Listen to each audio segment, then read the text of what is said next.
ایک چلتا ہوا مسلمان وہ کردار کا غازی ہوتا ہے، وہ تلوار کا غازی بھی ہوتا ہے، لیکن اس سے پہلے وہ ایک کردار کا غازی ہوتا ہے، وہ گفتار کا بھی غازی ہوتا ہے، وہ قلم کا بھی غازی ہوتا ہے، وہ تقوی کا بھی غازی ہوتا ہے۔ غازی ہوتا ہے، وہ راتوں کو بستر میں ہوگا، آرام کرے گا، وہ غازی ہوگا، اس کے ہاتھ میں قلم ہوگا، وہ غازی ہوگا، وہ قرآن کی تلاوت کر رہا ہوگا، وہ غازی ہوگا، وہ گفتار ہو، اس کی گفتار غازیانہ ہوگی، اس کی چال غازیانہ ہوگی، اس کی گفتگو غازیانہ ہوگی، وہ دل پر اثر کرے گی۔ حضرت صدیق اکبر رضی اللہ تعالیٰ عنہ کا ایک چھوٹا سا جملہ ہے، وہ ختم نہیں ہوا، الحمدللہ وہ میرے اور آپ کے سینے میں محفوظ ہے انشاءاللہ۔ اينقص الدين وانا حي، دین ختم ہو جائے اور ہم زندہ رہیں، قرآن کی تجوید ختم ہو جائے ہم زندہ رہیں، فن قرات ختم ہو جائے ہم زندہ رہیں، فن حدیث ختم ہو جائے ہم زندہ رہیں، فن تفسیر ختم ہو جائے ہم زندہ رہیں، فن خطاطی اور کتابت ختم ہو جائے ہم زندہ رہیں، یہ سب نہیں ہو سکتا۔ اينقص الدين وانا حي، دین کے اندر کمی ہو جائے اور میرے اور آپ جیسے حفاظ اور علماء اور میرے اور آپ جیسے وہ قرآن کریم کے قاری اور قرآن کریم کے حافظ زندہ رہیں، پھر ان کی زندگیوں کا کوئی فائدہ نہیں ہے۔ ونؤمن به ونتوكل عليه ونعوذ بالله من شرور أنفسنا ومن سيئات أعمالنا، من يهده الله فلا مضل له ومن يضلله فلا هادي له، ونشهد أن لا إله إلا الله ونشهد أن سيدنا ومولانا وسندنا محمدا عبده ورسوله، أما بعد فأعوذ بالله من الشيطان الرجيم، بسم الله الرحمن الرحيم۔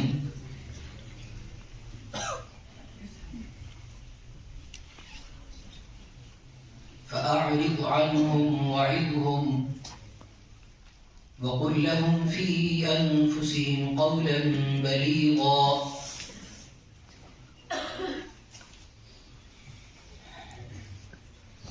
وقال الله تبارك وتعالى: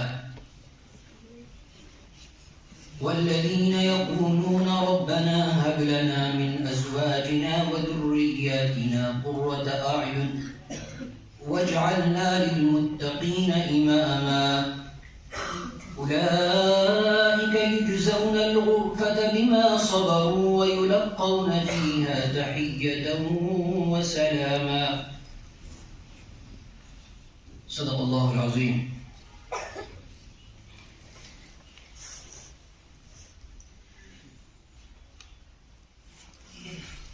میری مانی بھائیو، اتنی ہمت تو نہیں ہو رہی کہ آپ کے سامنے بات کی جائے۔ ہمارے محسنین، ہمارے اساتذہ کرام یہاں تشریف فرمائے ہیں اور ہمارے بڑے ساتھی بھی۔ الامر فوق الادب حکم ہوا ہے، اس لیے چند باتیں عرض کرنے کی کوشش کروں گا۔ اللہ تعالی ہمیں ان پر عمل کرنے کی توفیق عطا فرمائے، آمین۔ واللہ بالکل ایسا محسوس ہوتا ہے جیسے ماں باپ اپنی بڑی اولاد کو پالتے ہیں، پوستے ہیں اور پھر انہیں کسی مقام تک پہنچانے کے لیے نکھارتے ہیں، کوششیں کرتے ہیں، ہمت نہیں ہارتے، پتھر کی طرح ان کی گود میں ہوتی ہے، پھر اسے نکھار کے وہ ہیرا بناتے ہیں، موتی بناتے ہیں اور کسی مقام تک پہنچاتے ہیں۔ بطور خاص وہ گھرانہ جہاں بڑی اولاد ہوتی ہے، چھوٹی اولاد بھی ہوتی ہے، پھر وہ ماں باپ بڑی اولاد کو سنوار کر مطمئن ہو جاتے ہیں کہ جو بڑے بھائی ہیں وہ اپنے چھوٹے بھائیوں کا دھیان رکھیں گے، وہ اپنی بہنوں کا دھیان رکھیں گے۔ پھر اگر ماں باپ چلے بھی جائیں اور جاتے ہوئے انہیں اس بات کا افسوس نہیں ہوتا کہ ہمارے بعد ہماری اولاد کا کیا ہوگا، وہ خوش رہتے ہیں اور انہیں اطمینان رہتا ہے کہ جو بڑی اولاد ہے وہ چھوٹوں کو سنبھال لیں گے۔ ہمارے بڑوں کا رسول پاک صلی اللہ علیہ وسلم کے زمانے سے لے کر آج تک یہی ایک طریقہ رہا ہے کہ وہ اپنی آئندہ نسلوں کو تیار کر کے اس سے آئندہ نسلوں کے لیے انہیں تیار کر کے جاتے ہیں اور انہیں وہ پیغام پہنچا کے جاتے ہیں کہ تم ہی محافظ ہو اور تم ہی اس دین کے نگہبان ہو، آئندہ آنے والی نسلوں کی ذمہ داریاں تمہارے کندھوں پر ہیں اور تمہیں ہی ان کو بنانا اور سنوارنا ہوگا، تمہیں ہی انہیں سمجھانا ہوگا، تمہیں ہی انہیں گردوں کو اٹھانا ہوگا۔ یہ سلسلہ سینہ بسینہ یہ منتقل ہوتا چلا آیا ہم تک، اس لیے یہ بات اپنے لیے باعث عزت بھی ہے اور ایک ذمہ داری اور سنجیدگی کے قابل اور غور کے قابل بھی ہے کہ اگر ہمیں ہمارے بڑے اپنے بھائیوں کے درمیان بات کرنے کے لیے کہیں، اس کا مطلب صرف یہ ہے کہ ہم بھائی آپس میں مل کے مذاکرہ کریں۔ آخر ہم کون ہیں؟ ہمارے بڑوں نے ہم پر محنتیں جو کی ہیں یا جو کی جا رہی ہیں، ہم پر جو ذمہ داری ڈالی جا رہی ہے، آخر اس کی کیا اہمیت ہے؟ ہمیں خود ہماری پہچان ہو تاکہ ہم دوسروں تک اس پہچان کو پہنچا سکیں۔ مجھے نہیں معلوم کچھ بے ترتیب جملے یا کچھ بے ترتیب باتیں کہی جائیں جو اللہ تعالیٰ ذہن میں ڈالے گا، اللہ تعالیٰ ہم سب کو ان پر عمل کی توفیق دے۔ سب سے پہلے تو موضوع سے متعلق، چونکہ یہ ایک انجمن کا اختتامی پروگرام ہے، میں چند باتیں اس سے متعلق عرض کروں گا اور اس کے بعد چند باتیں جو عمومی میں اپنے بھائیوں سے کرنا چاہتا ہوں۔ ایک گھر میں بیٹھ کر، یہ ہمارا بچپن اسی جگہ پہ گزرا ہے، یہیں کی مٹی میں ہم کھیلے ہیں، لیکن وہ مٹی اور وہ بچپن گزرا ہوا آج آنکھوں کے سامنے ہے۔ اب وہ بچپن اس لیے یاد نہیں ہے کہ بچپن یہاں گزرا، بلکہ اس لیے زیادہ یاد ہے کہ بچپن میں ہمارے بڑوں نے جس مقصد کے لیے ہم پر محنتیں کی، یا ہم تمام ساتھیوں پر جو یہاں آپ کے اساتذہ کرام ہیں، یقیناً وہ ہمارے بڑوں کے لیے صدقہ جاریہ ہیں اور انشاءاللہ رہیں گی، اور آئندہ آنے والی نسلوں کے لیے ایک مشعل راہ بھی ثابت ہوں گی انشاءاللہ تعالی۔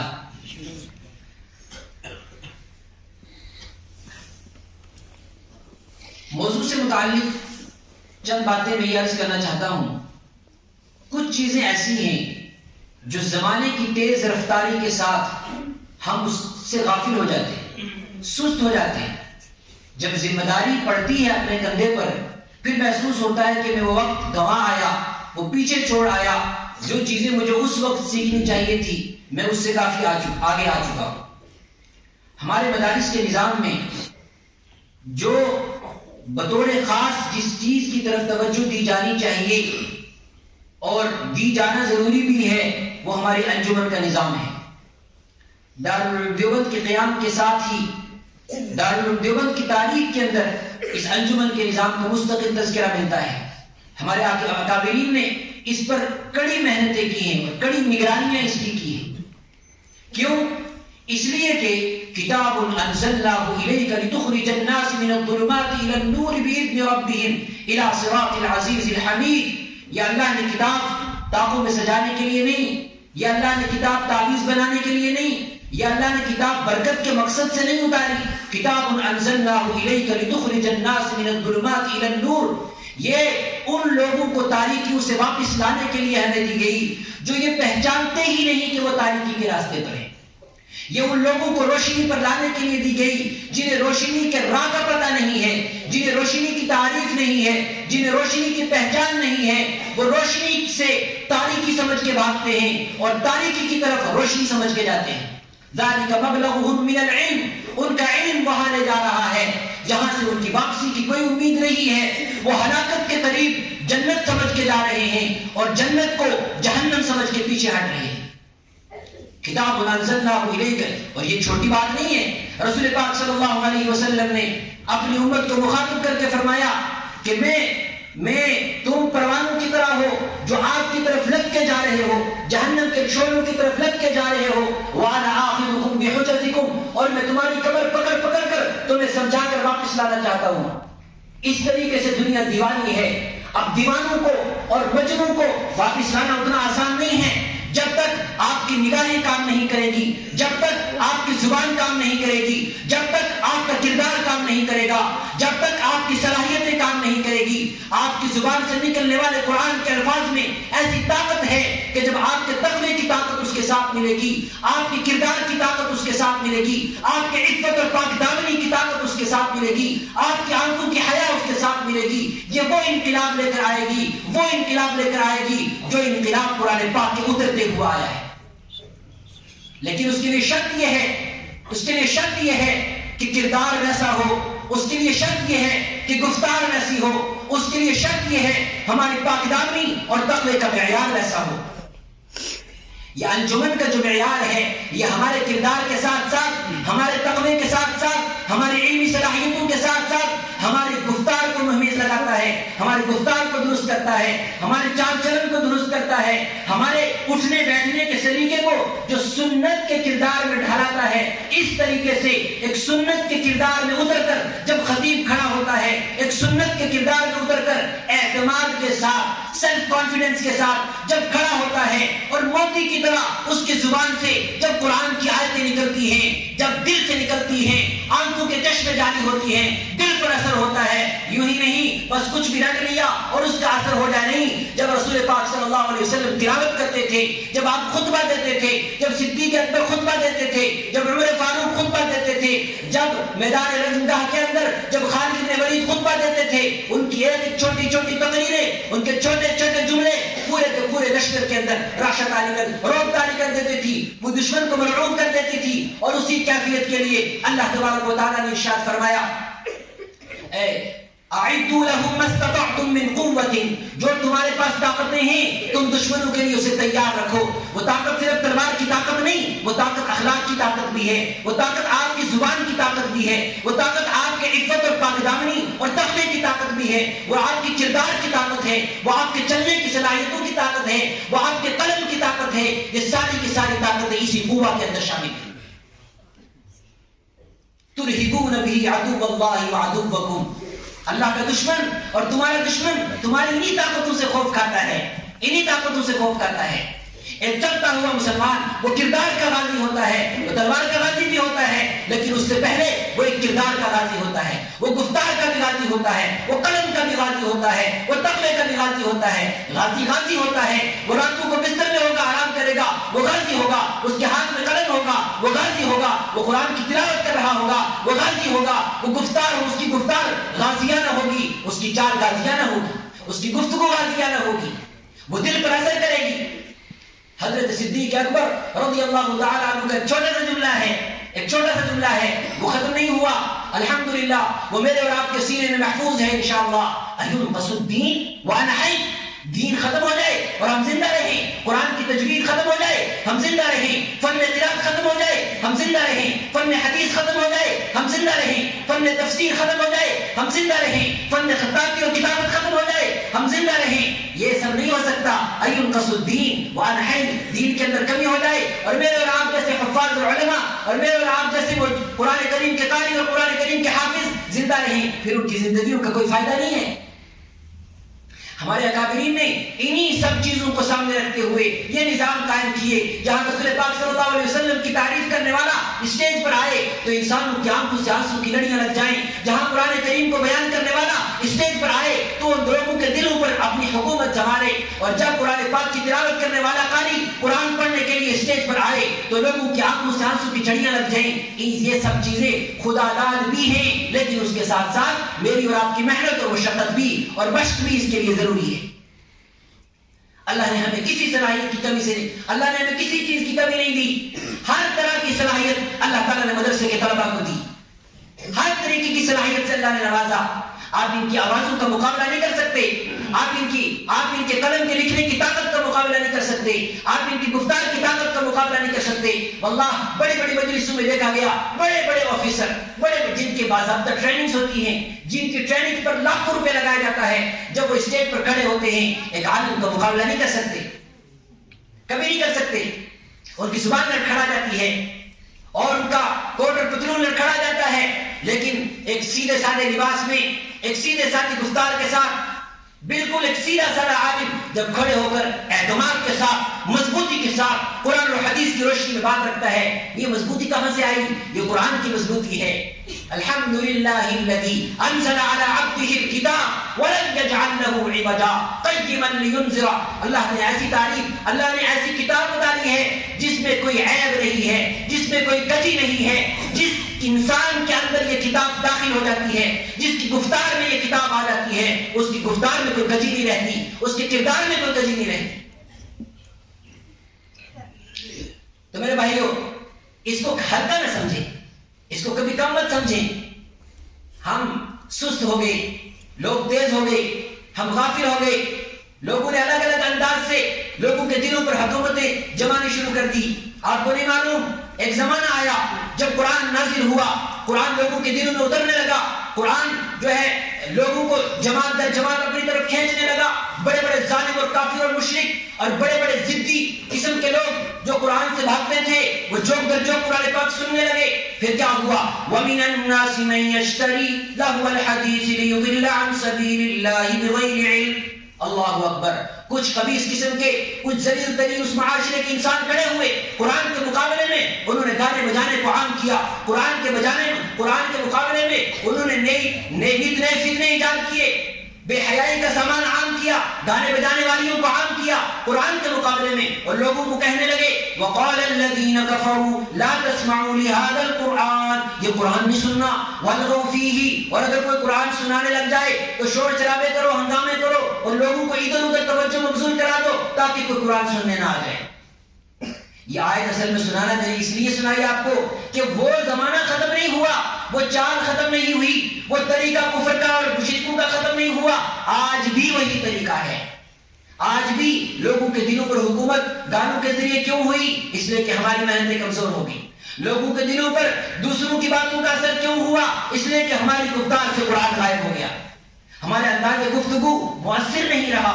اور مؤثر نہ ہونے کی بنیادی وجوہات یہی ہے، نہ ہم نے قرآن سیکھا اور نہ ہی ہم نے گفتار کا طریقہ ہی سیکھا۔ اصل تو میں اس موضوع پر بات کر رہا ہوں۔ رسول پاک صلی اللہ علیہ وسلم جب گفتگو کرتے تھے موتی جڑتے تھے، جب آپ کے صحابہ گفتگو کرتے تھے ایسی موتی جڑتے تھے، اور یہ صرف اس لیے نہیں بلکہ قرآن رسول پاک صلی اللہ علیہ وسلم کی زبان میں تھا، صحابہ کی زبان میں تھا، اولیاء کی زبان میں تھا، نیک لوگوں کی زبان میں تھا۔ اسی طریقے سے جب آپ کا گفتگو کا انداز قرآن سے ملتا ہوا اور قرآن کی آیتوں سے سجا ہوا، احادیث سے سجا ہوا، آپ کے اعتماد کے ساتھ آپ کی مشق کا جب اس کے اوپر پانی چڑھے گا، وہ ایک اپنا اثر پیش کرے گا،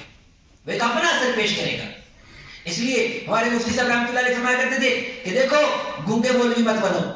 گونگا مولوی کسی کام کا نہیں ہے، ٹھیک ہے اپنی علمی صلاحیت ہے، اپنی جگہ ایک دائرہ ہے اور بہت بڑا دائرہ ہے، لیکن امت کو اگر تاریکیوں سے نکالنا ہے تو آپ کی زبان کھلنی چاہیے، آپ کو قرآن بیان کرنا آنا چاہیے، آپ کو حدیث بیان کرنے آنی چاہیے، آپ کو لوگوں کے دلوں پر حکومت کرنا آنا چاہیے۔ اس لیے نہیں کہ ہمیں کوئی جاہ و جلال چاہیے، الا ابتغاء مرضات اللہ، الا ابتغاء مرضات اللہ، صرف اللہ کو راضی کرنے کے لیے، اللہ کے بندوں کو اللہ سے ملانے کے لیے، گھومے ہوئے اور بھولے بسرے ہوئے راستوں سے، بھٹکے ہوئے راستوں سے انسانیت کو رشد و ہدایت کی طرف لانے کے لیے۔ اور یہ خطابت کا میدان اتنا آسان نہیں ہے، اس اعتبار سے تو آسان ہے کہ اگر مشق کی جائے اور اس پر محنت کی جائے آپ ایک اچھے بولنے والے بن سکتے ہیں، لیکن جو اخلاص کے ساتھ جس طریقے سے آپ کو گفتگو کرنی ہے، جب آپ گفتگو کرنے کے لیے عوام کے سامنے بیٹھیں گے، شیطان آپ پر وہ حملہ کرے گا جو مالدار کے اوپر نہیں کر سکتا، شیطان آپ کے اوپر وہ حملہ کرے گا جو دنیا دار کے اوپر نہیں کر سکتا، جو کسی سیاسی تقریر کرنے والے پر نہیں کر سکتا، وہ یہاں سے کرے گا کہ آپ کو اسی خطابت کے ذریعے جہنم میں پہنچانے کی کوشش کرے، وہاں سے بھی بچنا ہوگا۔ ہمارے مولانا سلمان صاحب بجنوری دعوت برکاتہم العالیہ وہ فرمایا کرتے تھے کہ لوگ سمجھتے ہیں کہ تقریر کرنے والا جو ہے بڑے مزے مارتا ہے، ادھر سے گاڑی میں بیٹھتا ہے ادھر جا کے تقریر کرتا ہے، ادھر سے گاڑی میں بیٹھتا ہے، واہ واہ کیا مسافر ہو رہے، بڑے بڑے پیسے جو ہے اس کی جیبوں میں جا رہے ہیں، اور لوگ دیکھ دیکھ کر اس سے خوش ہوتے ہیں اور سوچتے ہیں کاش ہمارا بچہ بھی ایسا ہی ہوتا۔ حالانکہ یہ نہیں جانتے کہ وہ خود کس جگہ پر بیٹھا ہے، وہ آگ کے انگاروں پر ہے۔